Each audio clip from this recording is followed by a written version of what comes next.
So that's the gift for the cello part. Now, it's a beautiful piece, and in fact, the subtitle is called Aria for String Orchestra.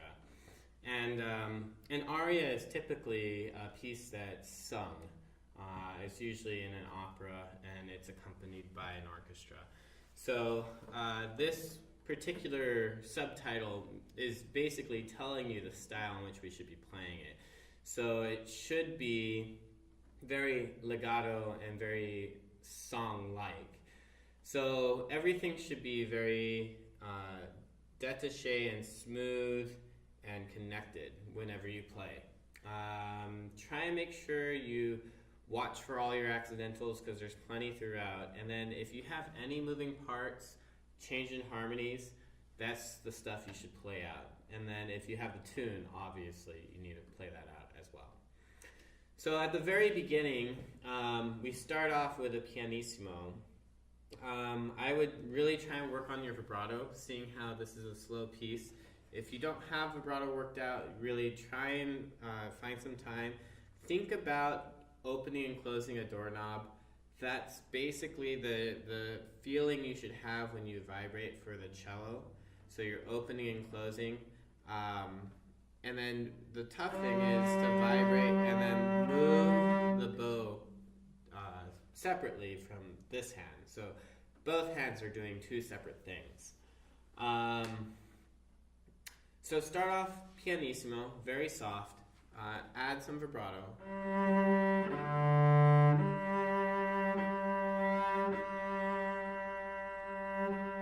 And then we crescendo.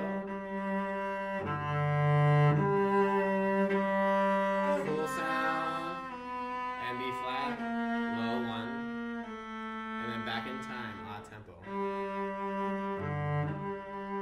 And then E, vibrate.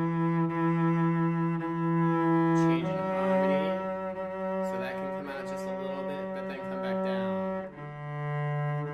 Change.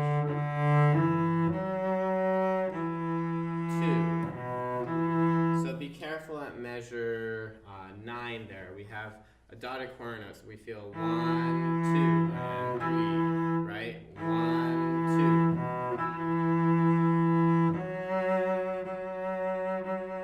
2. Crescendo starts off, then build to here, diminuendo, softer, and mezzo piano.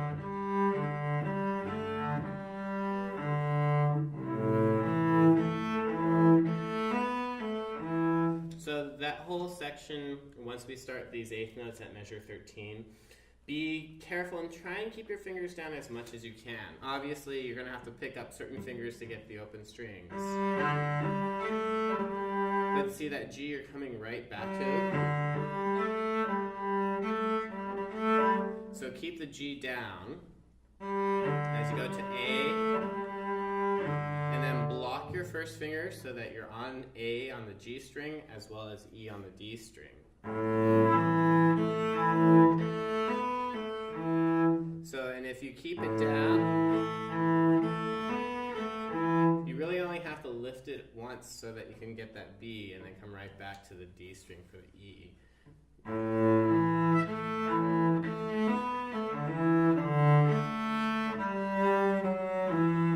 Now measure 15, be careful because we have this tie in here. 1 and tie, and tie. So there's 2 syncopated beats in there. 1 and 4 and, right?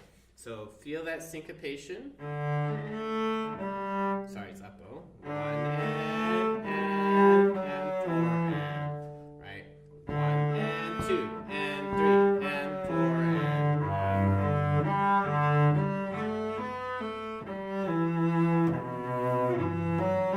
So these measures, measure 15 and measure 17, have the same exact ties. 1 and 2 and 3 and 4 and, right? Just different notes. So 15 is, sorry, up bow. 1 and 2 and, whereas measure 17 is similar. 1 and 1 and 2 and 3 and 4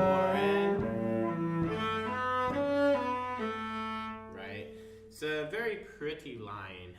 Of course, it's pretty, but we can't overplay it because the melodies in the violins at this point. So enjoy the syncopation, enjoy the harmonies, but don't play it too loud, right? So this is 15 one more time.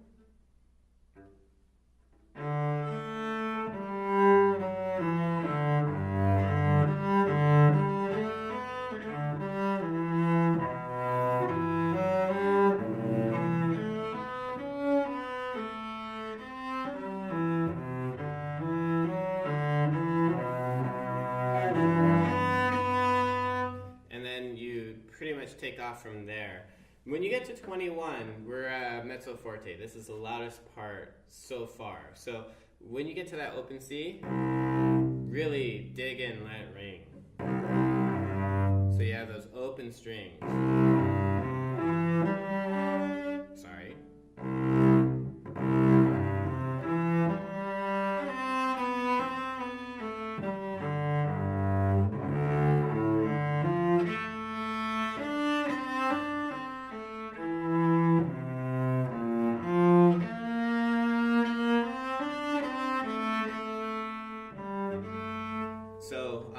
As you're playing 21, know that we're going to the top of those phrases, but then again, the uniqueness of the cello, I'd play out those low notes as much as you possibly can.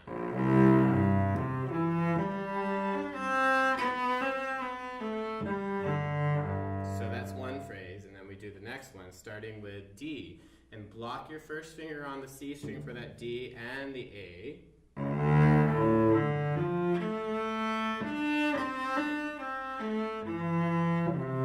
Same thing, block your second finger for the B flat going to F.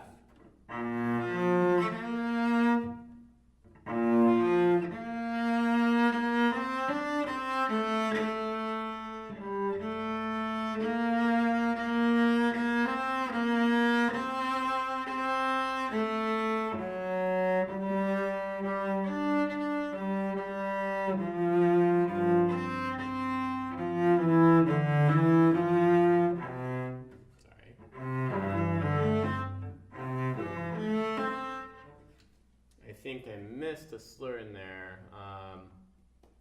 But anyways, when you're practicing measure 25, be careful about practicing both parts. So there's a divisi written in there. Make sure you practice the bottom parts just as well as the top parts, because you never know where you're going to be seated until that first rehearsal. So make sure you know how the bottom part works. It's always harder to read the bottom parts. So when you get to 25, I would practice it both ways. So here's the bottom part.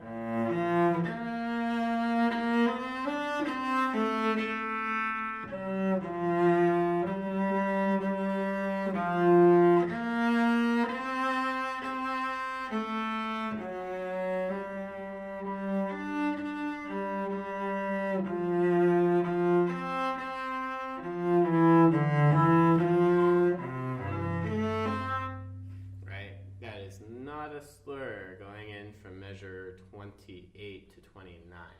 So I don't know exactly what that marking is. It could be just something was in the copy machine and it got written in.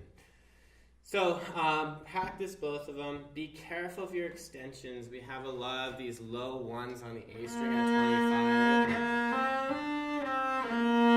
B flat, C, D.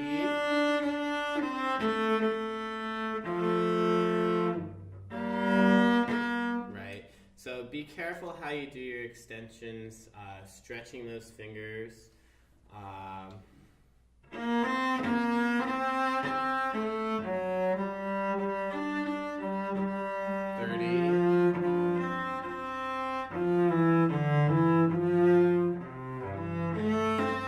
And then big sound. Sorry.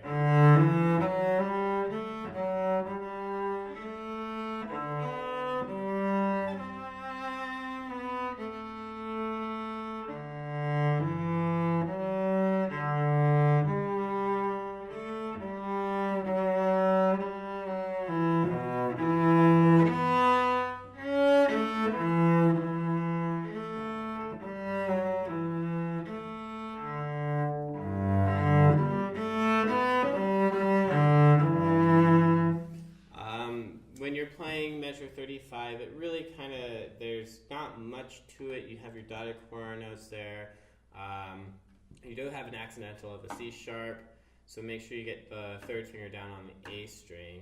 And then when you take over at 40, this is a transition into your melody at 41. So make sure you start off in somewhat stronger, but lead that crescendo. And then this is the melody, so play out. And don't spend your bow and then run out of space. So save and crescendo through. Same thing, save, crescendo. And then we can spin and get out of the way because it's diminuendo, right? And then 45, we're back to mezzo piano with a crescendo. Make sure you're setting up that extension back for the B flat.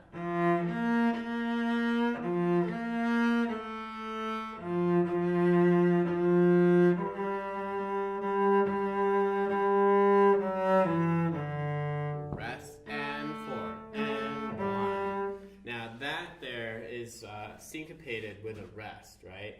So measure 48. 1 and 2, rest, and. So you have to make sure you feel the ands of those beats. So this is 48. 1, 2, 3, and 4, and 1.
Now, it does slow down. So if you look at the last line, we have a poco rit for measure 55. So we're going to slow down a little bit in that measure.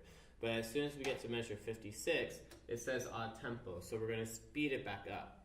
And then, so we go back to the original tempo, but it says rallentando. And rallentando means to gradually slow down to the end. So we're going to make sure that every note starts slowing down. And then by the time we get to the end, it's a lot slower. And then cellos, you guys are the only ones that play there at 60. Da, da, da, ti.